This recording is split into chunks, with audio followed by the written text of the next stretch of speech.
Лайк басқандан неге аяйсыздар? Саусақтарыңыз 10 тонна болса да бісміллә деп көтеріп, лайк басып бермейсіздер ме? Комментарий жазып. Орыстың зымыранның іштен кеместігін батыс білді. Қазір орыс олардың назарын ешкім емес. Ешкім емес. Атом қаруын Путин енді сол құшақтап отырып өз атпаса, атом қаруын скотчпен байлап, ракетасына қосып, ракетасына скотчпен байлап, Еуропаға қарай ұшыра алмайды, Украинаға қарай ұшыра алмайды. Неге?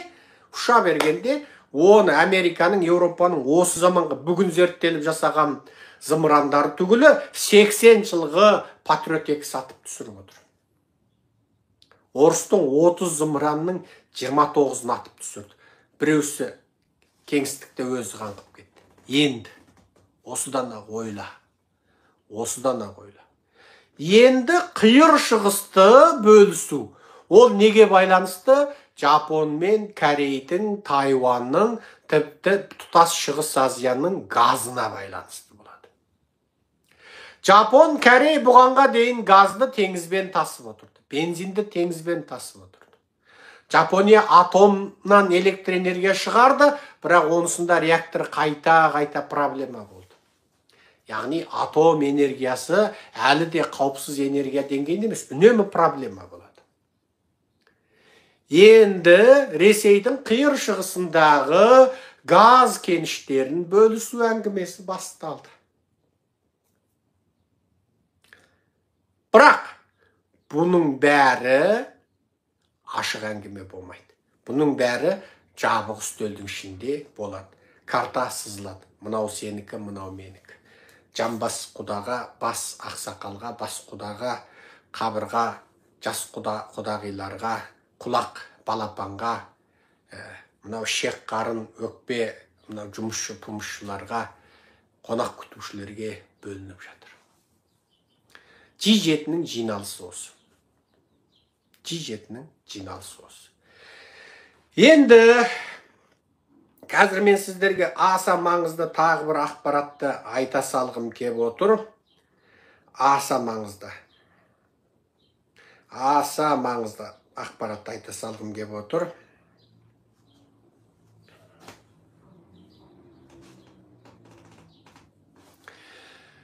Қазір осындай жағдайда Ресейде енді батыс қаржыландыратын, батыс қару беретін Ресейде шынайы оппозиция шығуы мүмкін. Бұл бірінші ақпаратым.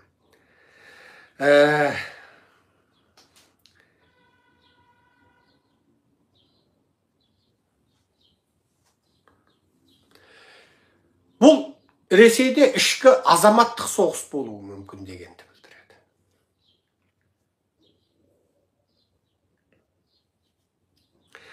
Мынау Свобода России деген ұғымның шығуы, Белгород, бұның барлығы жайден жай емес. Оның артында батыс тұр.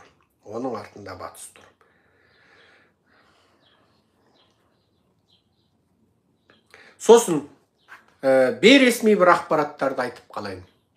Анау Вагнердің бастығы Украина ұлттық қауіпсіздігімен хабарласыпты деген ақпарат шығып жатыр. Ол Бахмутты біз алды деп сендер жариялаңдар. Маған Бахмутты алды деген өтірік ақпарат керек. Мен сөйтіп ары қарай Ресейден, Путиннен жаңағы атақ, ақша, қару-жарақ алуым керек. Бірақ сендерге Ресей қорғаныс армиясының бүкіл тұрған жерлерін, базаларының координаттарын айтып берем деп, Украина ұлттық қауіпсіздігі менен Вагнер бастығының ортасында ымыра бопты деген сөз бар. Бірақ бұл дәлелді ма, дәлелсіз ба мен білмеймін. Олар сөйлескен кезде қасында мен отырған жоқпын. Міне бұл әңгіме. Енді бүтін бір Ресейдің аман тұрғаны керек па, жоқ, тасталқан болған Ресей керек па дейтін нәрсе қай жерде шешіледі? Үлкен жетілікте шешіледі. Оларға үлкен жетілік кезінде татарлардың, ноғайлардың, башқұрттардың, шешендердің, яқут сақалардың тәуелсіз ел болғаны керек па? Жоқ, Ресей тағы да сол федерация күйінде қалғаны керек па? Осы мәселе тұр. Ресейді орта шығыс Еуропадағы бір қарапайым ел қатарында қалдыру керек па? Жоқ, бұны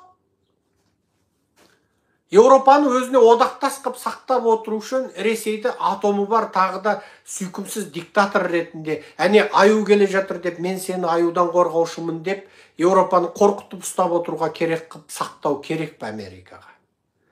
Мысалы, Ирактың тасталқанын шығарды. Бірақ ойлаңыздар,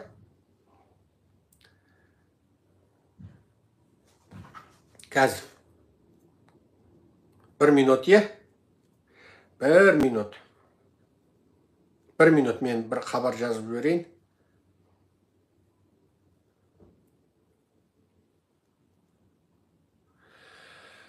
Бір минут мен бір телефон алып жіберейін, телефон келді, күте тұрыңыздар, бір минут. Мен бос кетпей лекциямды қойып кетейін. Қытай жазған өтірік тарих туралы. Істей ғана темір. Олар бізге тәуелді ел болып еді.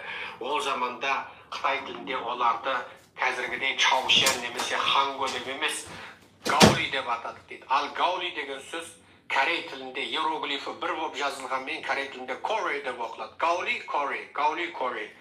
Мына Қазақстанда корейлерді де мына Қытай тарихтарында Гаули деп атайтын себеп сол. Гаулида бұлар лыны рыға тілі келмейді, яғни Гаули. Гаули дегеніңіз Корейға келеді. Енді осы біз Кореядан 1897 жылы айырылып қалдық деп Қытайдың шовинистері құрады. Екіншісі, ал екінші бір мемлекетті олар Шучу дейді.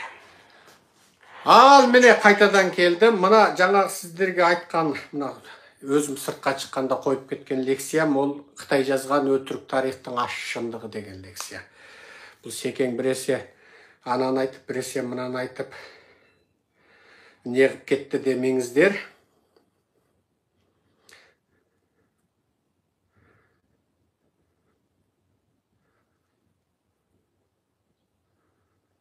Қазір бір минут.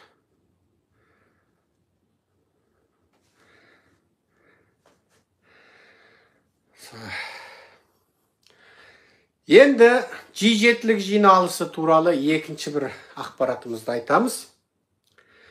Бұл G7-лік жиналысы, үлкен жетіліктің жиналысы, тура осы Тоқаевтың ажалын тездететін, Орта Азия диктаторларының ажалын тездететін жиналыстың басы.